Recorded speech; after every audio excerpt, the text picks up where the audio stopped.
The message from Neptune's dawn reached Earth in the middle of the night. But within an hour, every major government leader was awake and reading the impossible report. An alien species was facing extinction, and they had asked humanity for help. President Helen Martinez sat in the emergency meeting room. Deep beneath the White House, around the table were the most important military and scientific leaders on Earth. The room was quiet, except for the soft hum of air conditioning and the occasional rustle of papers. "Let me make sure I understand this correctly," Helen said, looking at the report one more time. "An alien civilization with 2 billion people is about to lose their homeworld, and they're asking us to save them." Admiral Nick Thompson nodded. "That's correct, Madam President. The Neptune's dawn has confirmed the signal and is already en route to make contact." Dr. Amy Walsh, Earth's top expert in space physics, leaned forward. "The situation is even worse than the initial report suggested. Our computers have run models based on the data they sent. This magnetar isn't just going to make their planet uninhabitable. It's going to tear their entire solar system apart." Helen felt the weight of the moment. Humanity had dreamed of meeting other intelligent life for centuries, but in all their planning and preparation, nobody had imagined that first contact would come in the form of a desperate plea for help. "What are our options?" she asked. Admiral Thompson spoke first. "From a military standpoint, we could send evacuation ships. But even if we used every transport vessel we have, we couldn't move 2 billion people in 6 months. It's mathematically impossible." "What about their own ships?" Helen asked. Dr. Walsh shook her head. "According to the data, their technology developed along different lines than ours. They focused on peaceful exploration and research. Their ships aren't designed for mass evacuation." Engineer Carl Rodriguez had been quiet during most of the meeting, but now he cleared his throat. "There might be another option," he said. "What if we don't evacuate them? What if we save their world instead?" The room fell silent. Admiral Thompson looked skeptical. "Carl, we're talking about cosmic forces here. A magnetar has more energy than our entire sun. How do you fight something like that?" Carl pulled out his tablet and projected an image onto the wall screen. "We don't fight it directly. We redirect it." The image showed a complex diagram of orbital mechanics and gravitational fields. The magnetar is following a predictable path. Through their system, if we could create a gravitational barrier, we might be able to deflect enough of its influence to save their planet. Dr. Walsh studied the diagram carefully. "You're talking about moving asteroids the size of mountains and positioning them with perfect precision while dealing with chaotic gravitational forces. The amount of energy required would be enormous." "We have that energy," Carl said. "Fusion charges, plasma cutters, gravity generators. We've been developing these technologies for mining operations and terraforming projects. We just need to use them on a scale nobody has attempted before." Helen looked around the table. How dangerous would this be for our people?" Admiral Thompson was honest. "Extremely dangerous. We'd be working in a hostile environment with untested theories and massive amounts of destructive force. We could lose every ship we send." "But it's possible?" Helen asked. Dr. Walsh ran calculations on her tablet. "Theoretically, yes, but it would require perfect timing and coordination. One mistake could destroy everything we're trying to protect." Helen was quiet for several minutes, thinking about the decisions she had to make. Finally, she spoke. "How long would it take to organize this operation?" "We could have the first ships ready to launch in 2 weeks," Admiral Thompson said. "But we'd need to strip equipment from mining operations, military bases, and research facilities all over the solar system." "Do it," Helen said. Authorization. Code Alpha 77. This is now Operation Lifeline, and it has priority over everything else.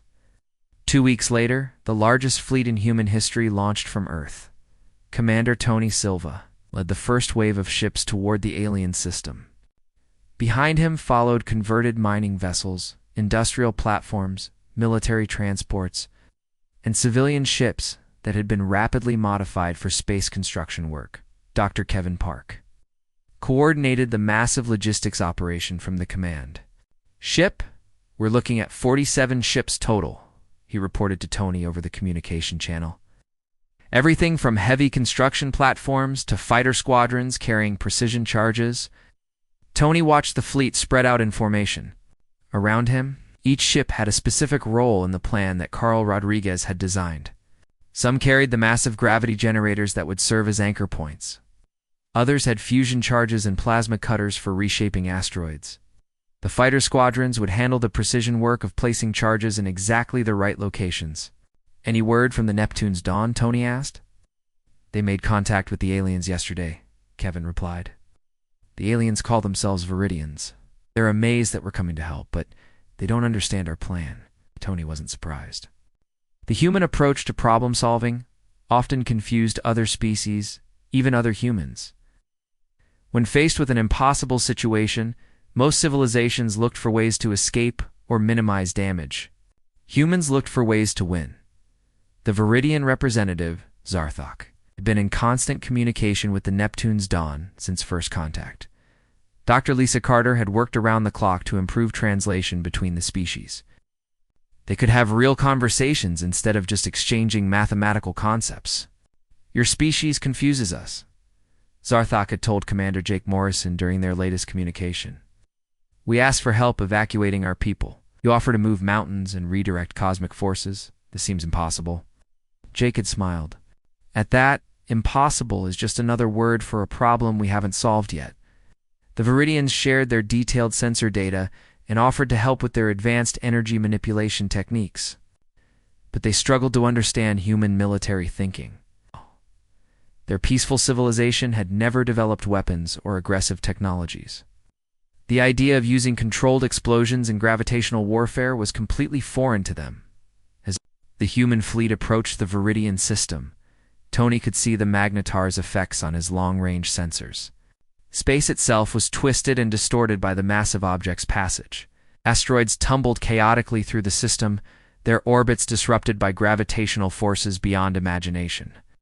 Beginning Phase 1 deployment, Tony announced to the fleet, "All ships, take your assigned positions. Remember, we have one chance to get this right." The human ships spread throughout the asteroid field, each crew knowing that they were about to attempt something that had never been tried before.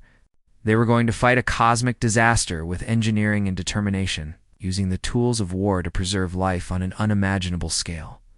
The Viridians watched from their homeworld as the human fleet took position. They still didn't fully understand what the humans planned to do, but they were beginning to learn something important about their new allies. When humans made a promise to help, they didn't just offer what was easy or safe. They offered everything they had. The asteroid field around Verdania Prime looked like a nightmare version of space. Massive rocks tumbled through twisted gravity wells, spinning and crashing into each other as the magnetar's invisible forces pulled everything out of its normal orbit. Commander Tony Silva watched the chaos through his ship's main screen and wondered if humans had finally found a problem he couldn't solve. "First gravity anchor is in position," reported Dr. Rachel Martinez from the engineering platform Titan's Forge.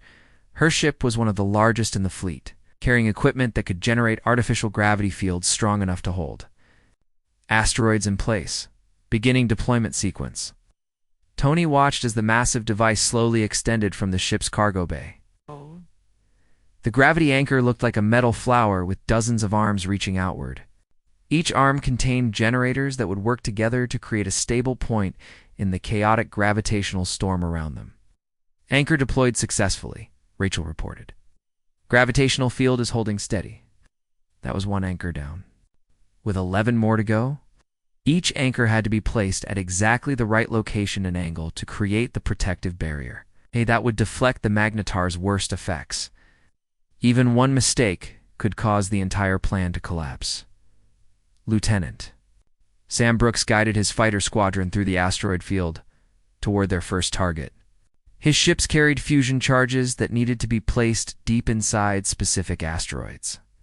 The charges would explode in sequence, pushing the massive rocks into position to form the barrier. "This is crazy," muttered his wingman, pilot Janet Rice. As they dodged a spinning chunk of metal the size of a building, "We're flying through a cosmic blender with nuclear weapons strapped to our ships." Sam couldn't argue with that description. The gravitational forces in the asteroid field changed constantly as the magnetar got closer.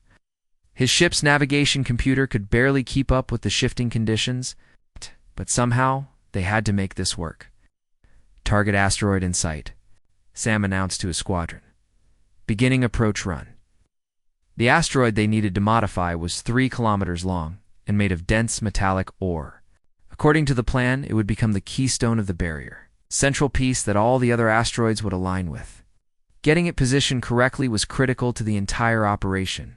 Sam's squadron flew in formation toward the asteroid's surface. They had practiced this maneuver dozens of times in simulation, but reality was much more dangerous. The magnetar's influence created unpredictable gravity fields that could crush a fighter in seconds if the pilot made a wrong turn, charges away. Sam called out as his ship released its payload into a carefully selected crater on the asteroid's surface. The other fighters followed, placing their charges at precise locations calculated by the mission planners back on Earth. "All charges placed," reported Janet, moving to safe distance. The fighters pulled away from the asteroid just as the fusion charges detonated in perfect sequence. The explosions lit up space like a string of miniature suns, each blast carefully timed to push the asteroid in exactly the right direction without breaking it apart. "Asteroid is moving," announced Dr. Peter Collins from the monitoring station. "Trajectory looks good. It should reach the target position in 47 minutes.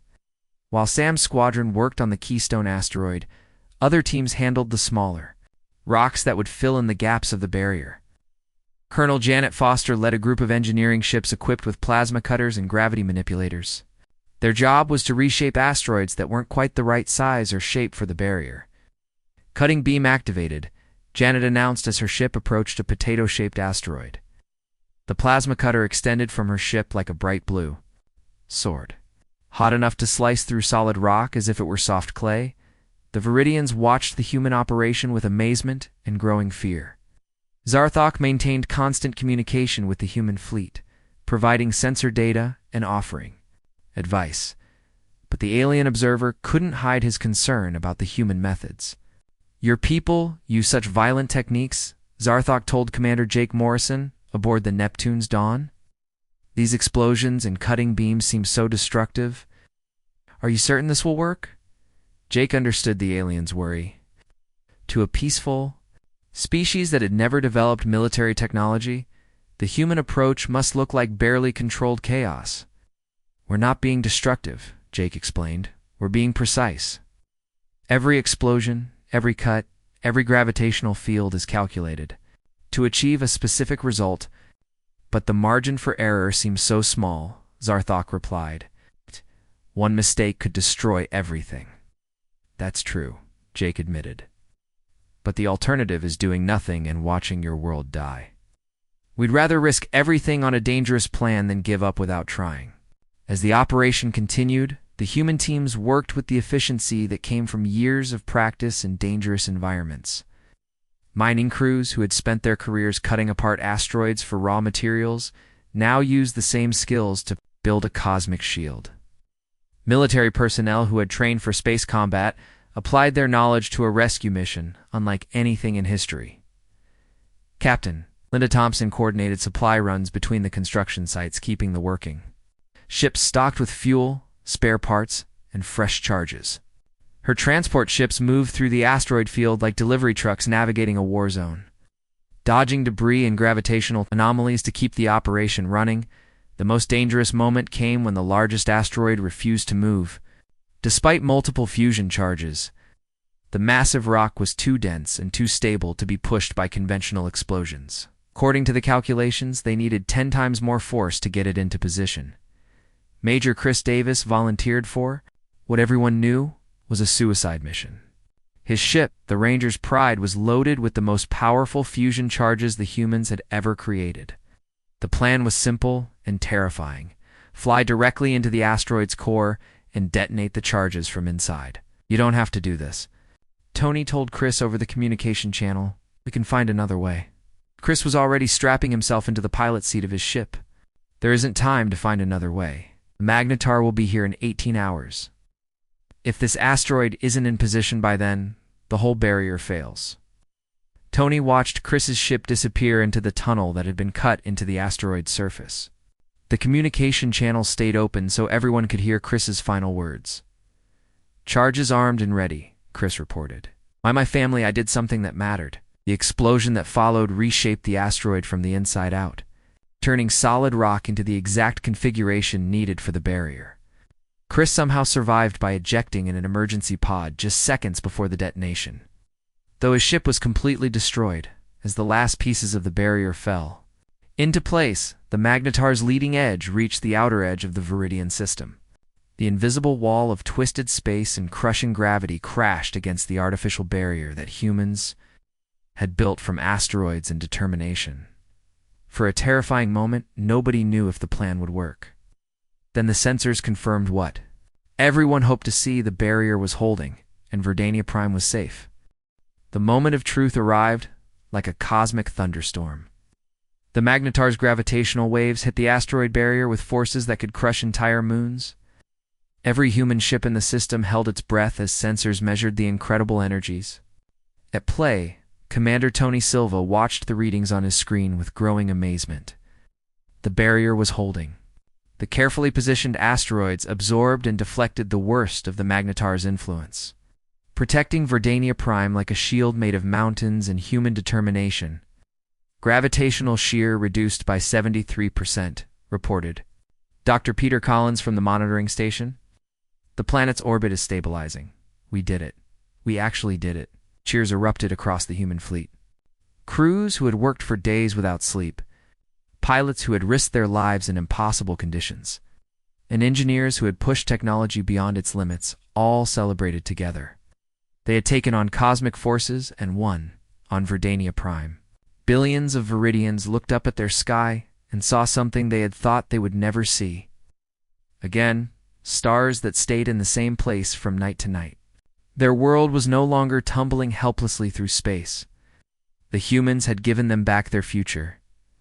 Zarthak contacted the human fleet immediately after the barrier proved successful. The alien's voice carried emotions that translated clearly across the species barrier: relief, gratitude, and wonder. "We do not have words adequate to thank your species," Zarthak said to Commander Jake Morrison aboard the Neptune's Dawn.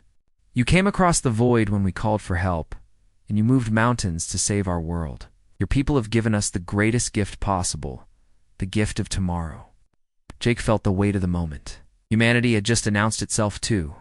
The galaxy in the most dramatic way possible. And faced with an impossible problem, they hadn't looked for ways to escape or minimize damage. They had found a way to win completely. "We're glad we could help," Jake replied. "But this is just the beginning. Your world is safe, but there's still work to do." The Magnetar continued its journey through the Viridian system, but now its path was altered by the gravitational anchor points the humans had established. Instead of destroying everything in its path, the massive object was guided away from the populated areas. Like water flowing around a carefully placed dam, Admiral Nick Thompson arrived with the second wave of human ships 2 weeks later.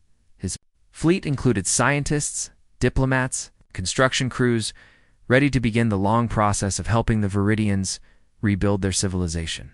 The immediate crisis is over. Admiral Thompson explained to the Joint Human-Viridian Council that had been established on Verdania Prime. "But your solar system has been changed forever. We need to work together to adapt to the new conditions." Dr. Amy Walsh had spent the voyage from Earth studying Viridian technology and was amazed by what she discovered. "Your energy manipulation techniques are centuries ahead of ours," she told the Viridian scientists. "You can generate and control power in ways we never imagined." Zarthak nodded proudly. "We have always focused on peaceful applications of energy. But your people have shown us something we never considered: how controlled force can be used to protect and preserve rather than destroy." The cultural exchange that followed changed both species in fundamental ways. The Viridians began learning human engineering techniques, while the humans studied Viridian energy science. More importantly, both species started to understand each other's approach to solving problems. Colonel Janet Foster worked with Viridian engineers to establish permanent monitoring stations around the Magnetar's new orbit. The stations would track the object's movement and warn of any future changes that might threaten inhabited worlds. Your people think differently than we do, observed Velinara, a young Viridian scientist working with Janet's team. When we face a problem, we seek harmony and balance. When you face a problem, you seek victory. Janet considered that observation carefully. Maybe that's what the galaxy needs, she said. Species that think in different ways, working together. Your harmony and our determination combined. Commander. Steve Rogers led the effort to share military engineering techniques with the Viridians. It was a sensitive process, since the aliens had no experience with weapons or aggressive technology. But the recent crisis had shown them that sometimes peaceful intentions weren't enough to survive in a dangerous universe. We're not teaching you to make weapons, Steve explained to a group of Viridian engineers. We're teaching you to make tools. The same technology that can destroy can also protect and create. It all depends on how you choose to use it. The Viridians proved to be quick learners. Within months, they had adapted human construction techniques to their own energy manipulation systems, creating hybrid technologies that were more advanced than anything either species had developed alone. 6 months after the crisis, Admiral Lisa Andrews arrived to formally establish the Human-Viridian Alliance. The ceremony took place in orbit around Verdania Prime, with ships from both species forming a joint fleet that represented the galaxy's newest partnership. Today marks the beginning of a new era, Admiral Andrews announced 2 representatives. Of both species, humanity came to this system to answer a call for help. What we found was something even more valuable, proof that different species can work together to solve problems that neither could handle alone. Zarthok, now serving as the first Viridian ambassador to Earth, delivered the ceremony's most important message. When we sent our signal into the void, we hoped someone might hear our plea for help. We expected perhaps advice or offers of refuge for some of our people. Instead, the humans answered with something we never knew we needed: the power to fight, back against an uncaring universe. The alliance that formed between humans and Viridians became a model for future first contact situations. The humans brought their aggressive problem-solving approach and willingness to attempt the impossible. The Viridians contributed their advanced energy sciences and philosophical wisdom about living in harmony with natural forces. Together, they began exploring the galaxy with new purpose. The humans had learned that their military technologies could be powerful tools for creation and preservation. The Viridians had discovered that sometimes the best way to maintain peace was to be prepared for conflict. Other alien species began to hear stories about the humans. Iku moved mountains too, save a dying world, and the Viridians, who had learned to balance peaceful wisdom with practical strength. The galaxy was changing, becoming a place where impossible problems were just puzzles, waiting for the right combination of determination and knowledge to solve them. As the joint fleet departed Verdania Prime to begin their first joint exploration mission, both species looked toward the stars with excitement rather than fear. They had proven that when intelligent beings worked together, there was no challenge too great to overcome. The universe was vast and dangerous, but it was no longer empty. Humanity and their new allies were ready to face whatever impossible problems awaited them among the distant stars. Commander Jake Morrison stared at the endless black of space through the main window of Neptune's dawn. The research ship had been traveling for 3 months now, mapping new star systems at the edge of human territory. It was quiet work, the kind that let a person think too much about home and family, waiting millions of miles away. "Commander, we're picking up something strange," called out Lieutenant Sam Brooks from the communication station. His voice carried that edge of excitement that came with discovering something new in the vast emptiness of space. Jake pushed himself away from the window, floated over to Sam's station. The artificial gravity in this section had been acting up for weeks, but the repair crew said it would take another month to fix properly. "What kind of strange?" Sam pointed at his screen where waves of data scrolled past in neat rows. "A signal, sir, but not like anything in our database. The pattern is too complex to be natural, but it's not human either." Dr. Lisa Carter looked up from her desk across the bridge. She was the ship's expert on languages and communication, though. Until now, she had only worked with human languages. Her dark hair was pulled back in a practical ponytail, and her brown eyes showed the same excitement that was in Sam's voice. "Can you put it through the speakers?" she asked. Already moving toward the communication station, the bridge filled with a sound unlike anything the crew had ever heard. It started low, almost like a whale song, then climbed higher before breaking into a series of rapid clicks and pulses. The pattern repeated 3 times, then changed to something completely different. "How long has this been transmitting?" Jake asked. "We started picking it up about 20 minutes ago," Sam replied.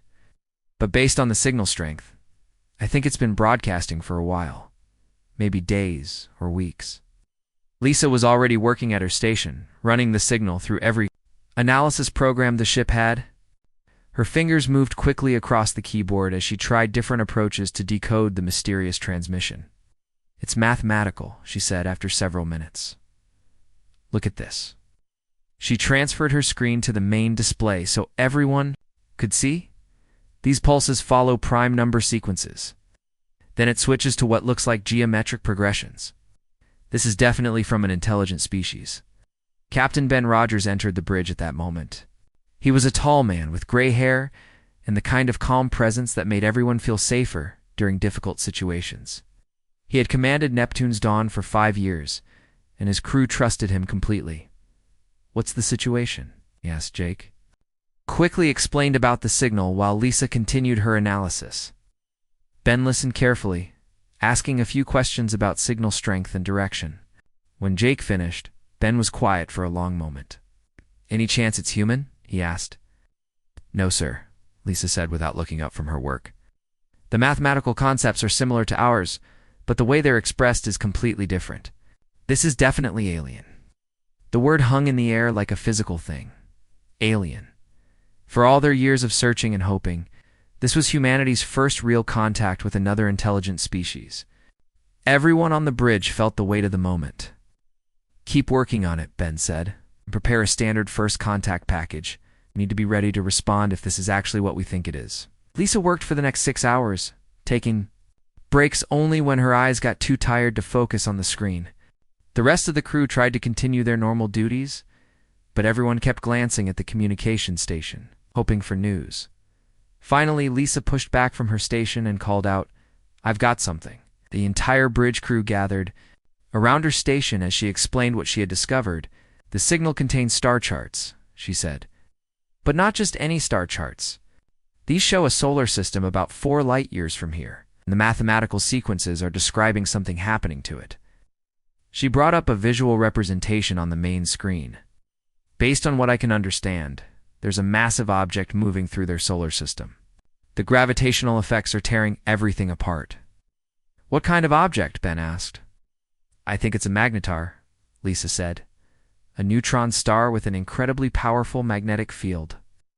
If one of those got close to an inhabited system, it would be like a cosmic wrecking ball." Jake felt a chill run down his spine. "Are they asking for help?" Lisa nodded slowly. "The signal repeats the same message over and over. The mathematical descriptions of their situation, followed by what I think are coordinates for their location, and then something that looks like a plea. They're broadcasting to anyone who might be listening, hoping someone can help them." Was quiet for a long time, staring at the star chart on the screen. Finally, he spoke. "How many people are we talking about?" "The signal includes population data," Lisa said. "If I'm reading this correctly, there are about 2 billion of them." The number hit everyone like a physical blow. 2 billion lives, hanging in the balance while their world was slowly torn apart by forces beyond their control. "How much time do they have?" Ben asked. Lisa checked her calculations. "Based on the orbital mechanics they're describing, maybe 6 months before their planet becomes uninhabitable." Ben turned to face his crew. These were good people, scientists and explorers who had signed up to study distant stars and catalog new worlds. None of them had expected to face a decision like this. "We're 4 light years away," he said. "Even if we left right now, it would take us months to reach them, and we're just one research ship. We can't evacuate 2 billion people." "But we could try to help," Jake said quietly. "Could at least make contact, let them know they're not alone." Ben looked at each member of his crew. He saw determination in their faces, the same quality that had driven humanity to reach for the stars. In the first place, when faced with the impossible, humans didn't give up. They found a way. Send a message to Earth, Ben said. Full priority transmission.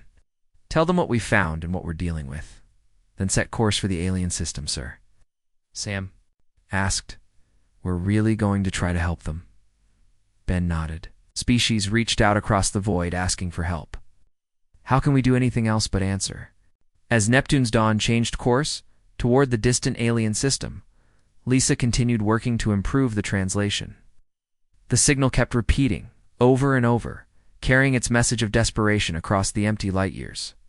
Somewhere out there, 2 billion lives waited for salvation, not knowing that their call for help had been heard by a species that refused to accept that any problem was truly unsolvable. The first chapter of humanity's role as cosmic rescuers had begun.